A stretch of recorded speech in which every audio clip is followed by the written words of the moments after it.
Bismillahirrahmanirrahim. Assalamualaikum warahmatullahi wabarakatuh. Perkenalkan, nama saya Abdurrahman Rustam Hakim, SPMM. Saya adalah dosen tetap Yayasan Tomakaka Triwikrama School pada Perguruan Tinggi Akademi Manajemen dan Informatika Komputer Tomakaka Majene.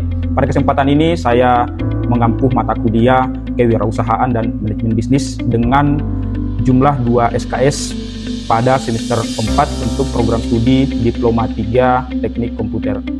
Adapun untuk analisis pembelajaran, yang pertama adalah capaian pembelajaran. Capaian pembelajaran yang pertama menginternalisasi semangat kemandirian, kejuangan, dan kewirausahaan. Adapun sub CPMK yang diharapkan yaitu mahasiswa mampu menginternalisasi nilai dan semangat juang dan jiwa kewirausahaan dalam penyelesaian tugas dan pengambilan keputusan secara bertanggung jawab.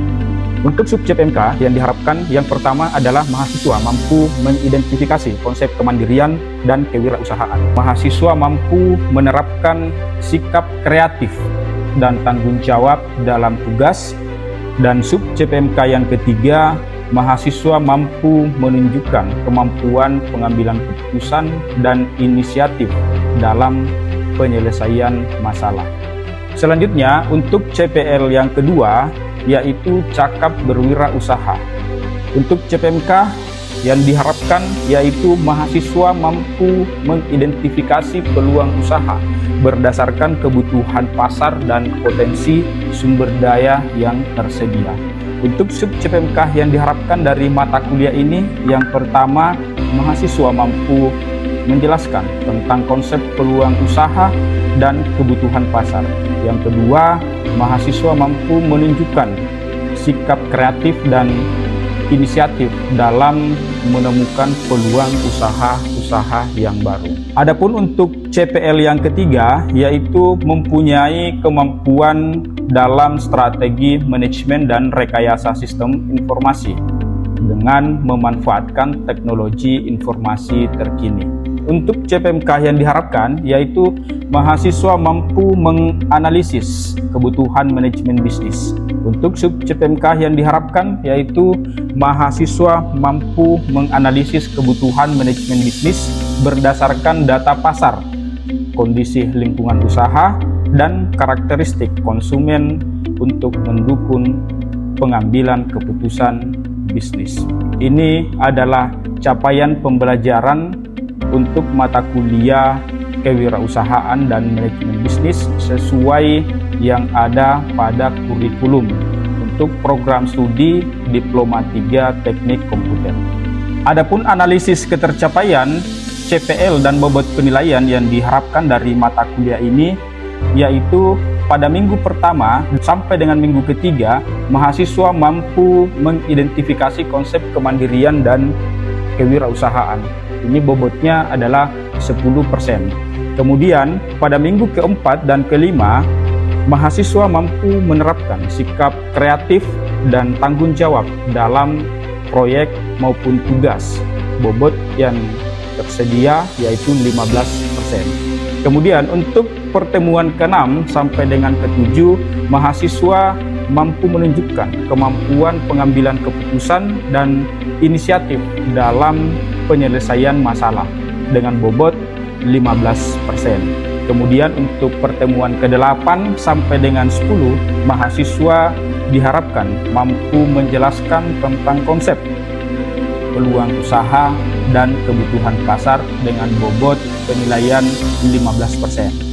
Untuk pertemuan ke-11 sampai dengan pertemuan ke-12, mahasiswa mampu menunjukkan sikap kreatif dan inisiatif dalam menemukan peluang usaha yang baru dengan bobot penilaian 20%. Kemudian untuk pertemuan ke-13 sampai dengan pertemuan ke-15, mahasiswa diharapkan mampu menganalisis kebutuhan manajemen bisnis berdasarkan data pasar, kemudian kondisi lingkungan usaha, dan karakteristik konsumen untuk mendukung keputusan bisnis dengan bobot penilaian sebanyak 25%. Kemudian pertemuan terakhir yaitu pelaksanaan ujian akhir semester.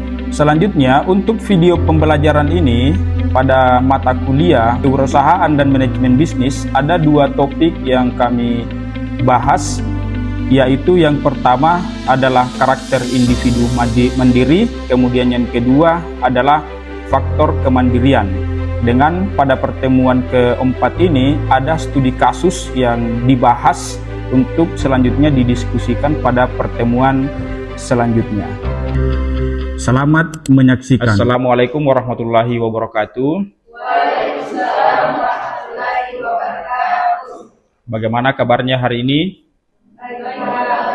Alhamdulillah.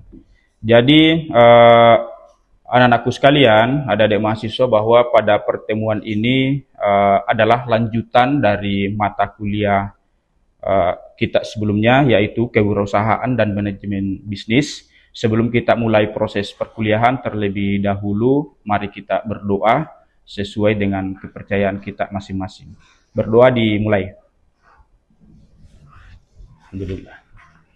Ya, jadi pada pertemuan sebelumnya ini adalah pertemuan kita yang keempat, dan pada kesempatan ini kita akan membahas beberapa topik terkait dengan kewirausahaan dan manajemen bisnis, yaitu nanti akan ada 3 topik yang kita bahas, 2 topik inti dan 1 contoh studi kasus. Sebelum kita masuk di materi, kembali Bapak ingatkan, silakan nanti mengisi daftar hadir melalui siakat kita. Ya, nanti sisa saya list dan saya cek di siakat. Kemudian di akhir perkuliahan nanti kita berharap bahwa mata kuliah ini bisa mendapat dampak positif dalam rangka untuk pengembangan karir adik-adikku sekalian, mahasiswa sekalian. Baik, materi yang pertama adalah terkait dengan kewirausahaan dan manajemen bisnis, adalah yaitu karakter individu mandiri dan faktor kemandirian. Jadi mata kuliah ini sesungguhnya adalah mata kuliah di mana kita masing-masing individu itu mencoba untuk dibentuk karakternya. Inti mata kuliahnya ada di situ. Ya, jadi ini tadi ada di awal tadi Bapak sudah sampaikan bahwa ada 3 topik yang akan kita bahas pada kesempatan hari ini. Yang pertama adalah kita akan membahas terkait dengan karakter individu mandiri. Kemudian yang kedua adalah kita akan membahas terkait dengan apa-apa saja faktor kemandirian itu. Kemudian yang ketiga adalah dari 2 topik ini masing-masing akan ada studi kasus. Studi kasus ini nanti akan kita diskusikan dalam bentuk kelompok pada pertemuan selanjutnya. Jadi nanti akan ada contoh studi kasus pada bagian karakter individu, silakan lihat di atas.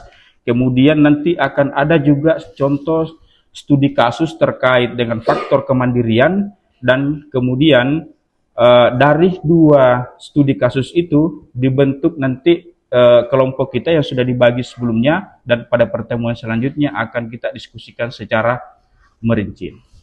Ya, yang pertama adalah kita melihat bahwa apa itu karakter individu. Jadi ada 6 ciri-ciri dari karakter individu. Ini yang harus dipahami oleh adik-adik sekalian, apalagi kalau kita ini adalah calon-calon pebisnis, calon-calon yang memiliki jiwa usaha. Nah, jadi ada 6. Yang pertama adalah percaya diri. Jadi percaya diri ini, ya, percaya diri ini adalah diupayakan dan semaksimal mungkin membentuk karakter kita. Jadi biasanya kayak begini. Kalau ini ya, ini saya coba gambarkan. Jadi misalkan di sini ada ini percaya diri. Jadi percaya diri ini dalam memulai sebuah usaha itu yang harus dilihat terlebih dahulu itu adalah apakah kita memiliki ini. Karakter percaya diri. Karena kalau misalkan saya mau membuat sebuah usaha kecil, tetapi belum memulai kita sudah berpikir bahwa nanti rugi nih, atau nanti gagal ini usaha, berarti kita tidak memiliki kepercayaan ini.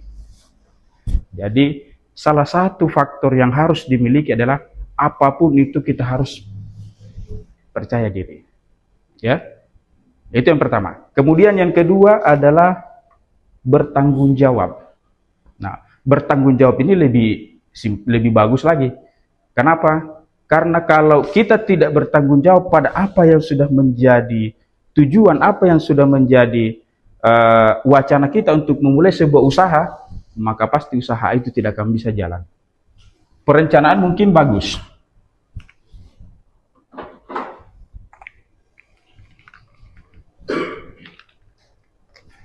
Misalkan ini ya, perencanaan kita mungkin bagus, ya. Kemudian strategi kita mungkin bagus, tetapi kita tidak memiliki tanggung jawab, maka yakin dan percaya bahwa tidak akan bisa juga jalan. Jadi ini terkait dengan kepercayaan diri dan itu bagian utama dari tanggung jawab. Ya, betul. Terus yang ketiga adalah disiplin. Ini yang paling susah ini. Disiplin. Disiplin itu adalah yang paling utama dari 6 ciri ini. Kenapa? Karena kalau waktu kita tidak bisa diatur dengan baik, ya, bangun tidur saja harusnya kita bangun jam 5 subuh. Kalau kita laki-laki misalkan bangun jam 10, ya tidak akan bisa.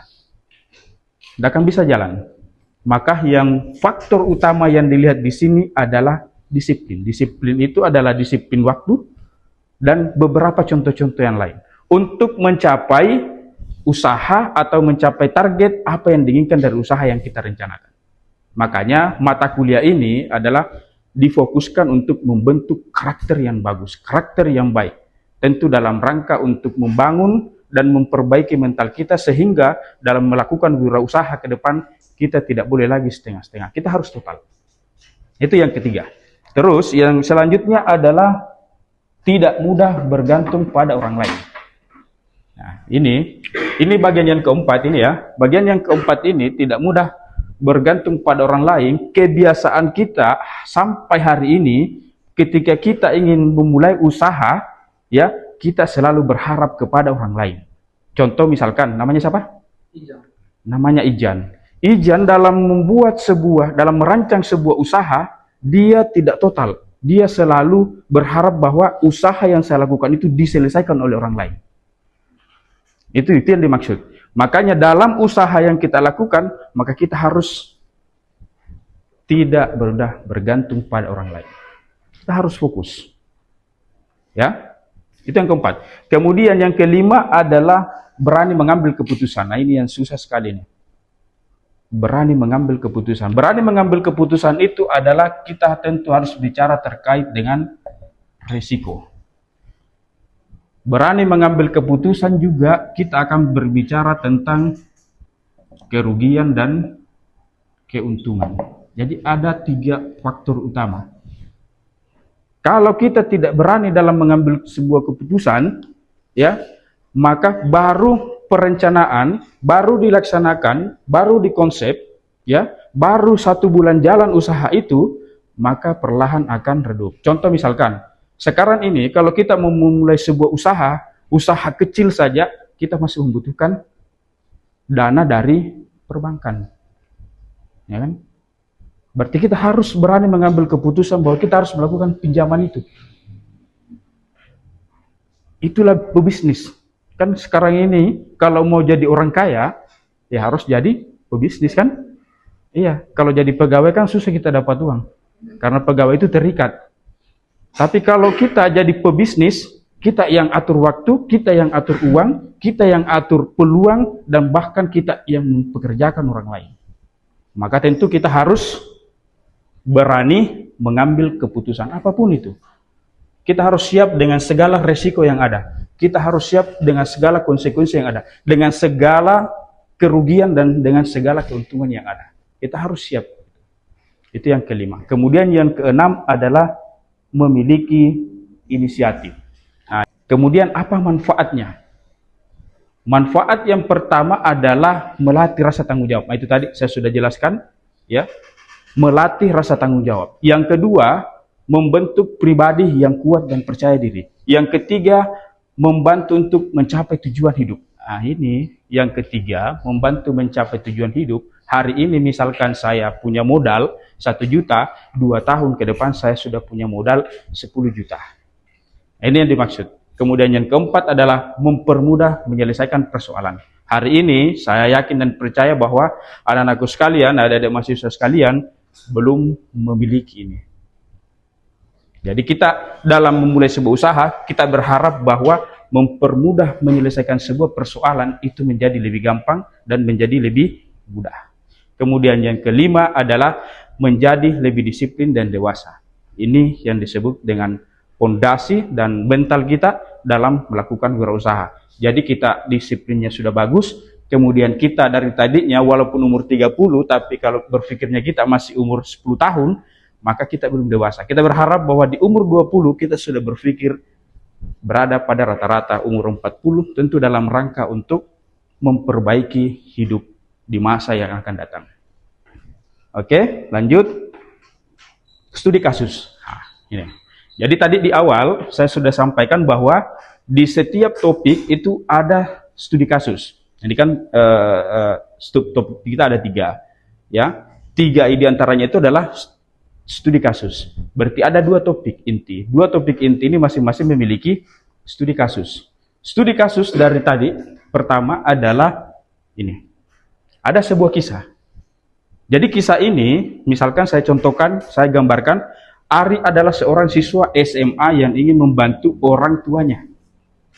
Ia memiliki keterampilan membuat keripik pisang dan mulai menjualnya di sekolah.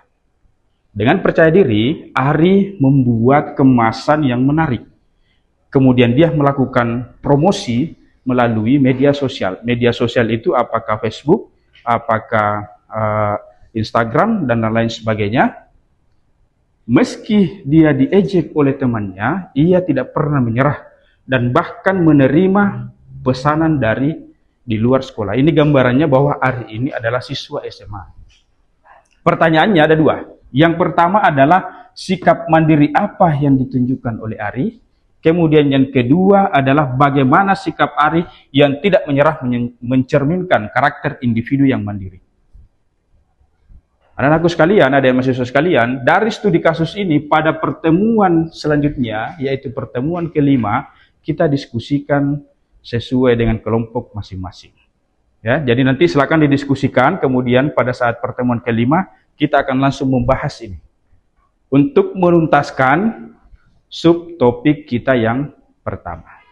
Ya, silakan kalau ada yang mau foto silakan, kalau ada yang mau video juga sebagai pengingat bisa, tapi materinya juga nanti akan saya share di grup. Ya, saya lanjut ya. Oke, baik. Kemudian kita masuk pada subtopik yang kedua. Subtopik yang kedua itu adalah faktor-faktor apa yang mempengaruhi kemandirian. Ya, faktor yang mempengaruhi kemandirian itu ada 6. Yang pertama adalah keluarga, yang kedua adalah pendidikan, yang ketiga adalah lingkungan sosial, yang keempat adalah kepercayaan diri, kemudian pengalaman dan motivasi. Jadi ada 6. Ada 6 poin penting dalam faktor yang mempengaruhi kemandirian. Apa itu? Yang pertama adalah kita lihat keluarga. Ya, keluarga merupakan lingkungan pertama yang sangat berpengaruh terhadap pembentukan karakter mandiri. Orang tua yang memberikan kesempatan kepada anak untuk belajar melakukan sesuatu sendiri akan membantu menjadi lebih mandiri. Sebaliknya, sikap yang terlalu memanjakan dapat membuat anak bergantung pada orang lain. Kondisi hari ini, generasi penerus, semua bergantung pada orang tua. Iya kan?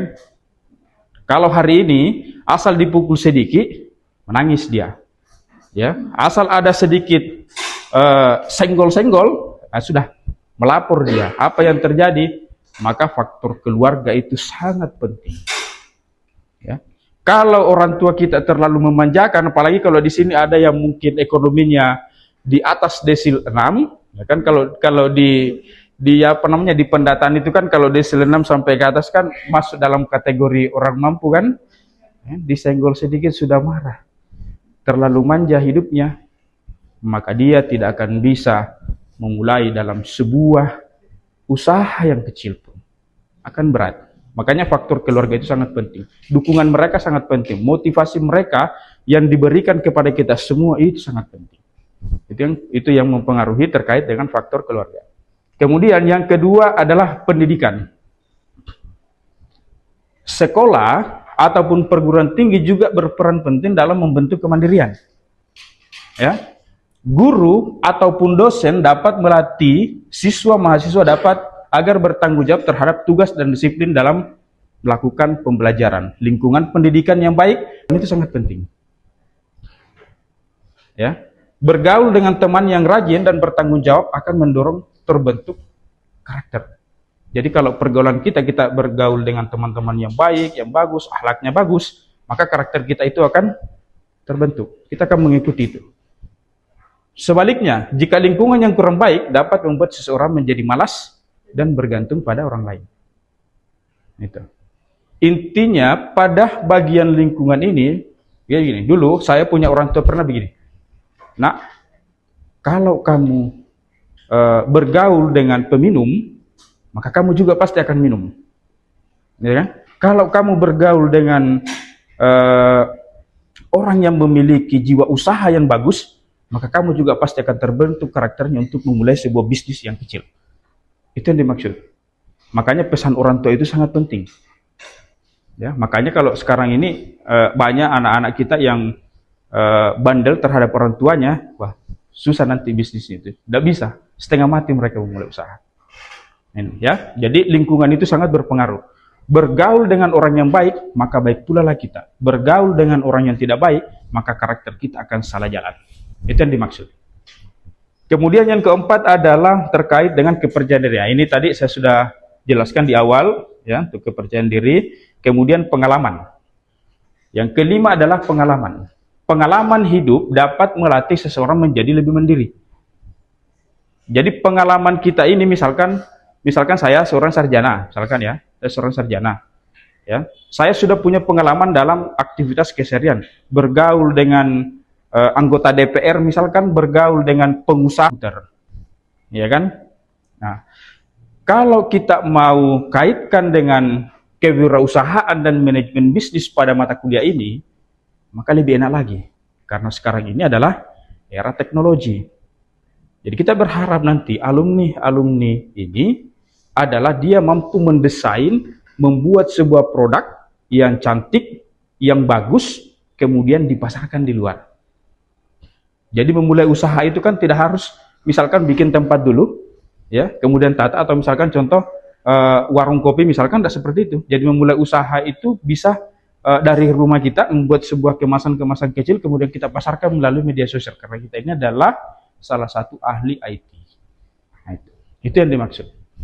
Ya, lanjut pada studi kasus yang kedua. Jadi studi kasus yang kedua ini adalah kita melanjutkan dari kisah dari topik yang pertama. Karena mata kuliah ini pada topik ini itu adalah satu kesatuan. Ari adalah siswa SMA yang menjual keripik pisang untuk membantu orang tuanya. Meski sempat malu maupun diejek oleh teman, ia tetap percaya diri, mengembangkan usahanya, membuat kemasan, promosi di media sosial, sehingga menerima pesanan dari luar sekolah. Pertanyaan pertama adalah, bagaimana peran keluarga Ari terhadap membentuk kemandiriannya? Kemudian yang kedua adalah, bandingkan dua faktor yang paling dominan berpengaruh kemandirian Ari, mana yang lebih berpengaruh. Nah, itu. Jadi nanti di kelompok yang sama yang sudah dibentuk itu akan membahas juga terkait studi kasus ini. Studi kasus lanjutan dari topik kita yang pertama. Itu ya. Jelas? Jelas. Oke. Baik, saya lanjut. Pertemuan kita hari ini dalam bentuk sebuah pertanyaan. Jadi saya berharap bahwa dua topik ini minimal kita sudah memahami konsep dasar dari manajemen bisnis, kewirausahaan dan manajemen bisnis. Sekarang saya tanya, jelaskan karakter utama seorang wirausahawan yang sukses dan bagaimana karakter tersebut dapat diterapkan dalam menjalankan sebuah bisnis. Ada yang bisa menjawab? Ada yang bisa? Angkat tangan. Kalau ada yang bisa menjawab, nanti saya kasih bonus. Ini pertanyaannya. jelaskan karakteristik utama seorang wirausahawan yang sukses dan bagaimana karakter tersebut dapat diterapkan dalam Saya, Pak. menjalankan sebuah bisnis. Jadi saya Pak seorang mahasiswa wirausahaan itu seorang mahasiswa karakteristik utama wirausahaan seperti harus memiliki diri karakteristik utama dan berkreativitas, percaya diri baik dalam orientasi tujuan, berani mengambil risiko, baik dalam orientasi tujuan, berani mengambil risiko. Selain itu dan seorang wirausaha jiwa kepemimpinan juga harus selain itu berani mengambil risiko yang diperhitungkan juga harus baik itu berani mengambil kegiatan berbisnis, kemudian memiliki kegiatan berbisnis, penerapan karakteristik untuk bisa membaca ketidakpastian dan melakukan riset pasar, bisa membaca ketidakpastian dan melakukan riset pasar baik untuk menyusun strategi pemasaran yang baik untuk konsumen. Terima kasih. Bagus. Siapa tadi namanya? Ijan, bagus. Jadi intinya adalah keberhasilan seorang wirausahawan tidak hanya ditentukan oleh modal. Ya, jadi kan kalau sekarang ini kalau mau memulai usaha kan ada enggak modalnya. Kita kan selalu berbicara persoalan itu kan. Nah, kita ini keberhasilan seorang wirausaha itu tidak hanya ditentukan oleh modal, tetapi juga karakter dan kemampuan dalam mengelola sebuah usaha. Jadi kalau kita tidak memiliki karakter dalam mengelola sebuah kegiatan ya tidak akan bisa juga. Ya. Terus selain itu kemampuan melihat peluang dan jiwa kepemimpinan sangat penting untuk mengembangkan usaha serta mengarahkan tim kerja. Itu. Jadi anak-anakku sekalian, adik-adik sekalian, sebagai kesimpulan kita pada pertemuan hari ini adalah bahwa karakteristik utama seorang usaha yang sukses, bagaimana membentuk karakter tersebut dapat diterapkan dalam menjalankan bisnis adalah keberhasilan seorang berusaha tidak hanya ditentukan oleh betul sekali. Ya. Terus adik-adikku sekalian, anakku sekalian, ini pertemuan kita pada pertemuan yang keempat ini. Jadi saya berharap bahwa di pertemuan selanjutnya ada dua tadi contoh kasus yang akan kita diskusikan lebih lanjut, dan kita berharap bahwa mudah-mudahan walaupun kita ini adalah mata kuliahnya mata kuliah umum, ya, kita berharap bahwa usaha-usaha walaupun dalam usaha yang kecil itu bisa kita lakukan karena kita ini adalah calon-calon IT. Jadi membuat brand itu lebih gampang. Itu kita berharapnya di situ. Baik, anak-anakku sekalian, adik-adik mahasiswa sekalian, saya pikir demikian pertemuan kita pada kesempatan ini. Saya berharap tadi di awal Bapak sudah sampaikan, silakan diisi absen perkuliahan kita, ya, sebelum kita tutup. Kemudian nanti Bapak akan lihat di siakat, baru akan saya klik dan disetujui. Selanjutnya diskusi-diskusi ini, studi kasus ini juga akan saya masukkan di LMS kita, jadi bisa kita diskusi lebih lanjut di dalam. Jadi walaupun misalkan kita perkuliahannya tetap tidak tatap muka, jadi kita bisa melakukan diskusi lanjut di LMS masing-masing. Jadi silakan nanti login, jadi apapun yang dibahas terkait dengan ini silakan sampaikan, baru nanti kita akan kembangkan pada di LMS tersebut. Saya pikir demikian yang bisa kita diskusikan dan kita bahas pada siang hari ini. Saya ucapkan banyak terima kasih, semangat dan tetap kuat dalam membangun fondasi untuk persiapan memulai usaha-usaha yang kecil. Saya pikir demikian, dan sebelum kita tutup, mari kita membaca kembali doa penutup untuk perkuliahan kita. Doa dimulai.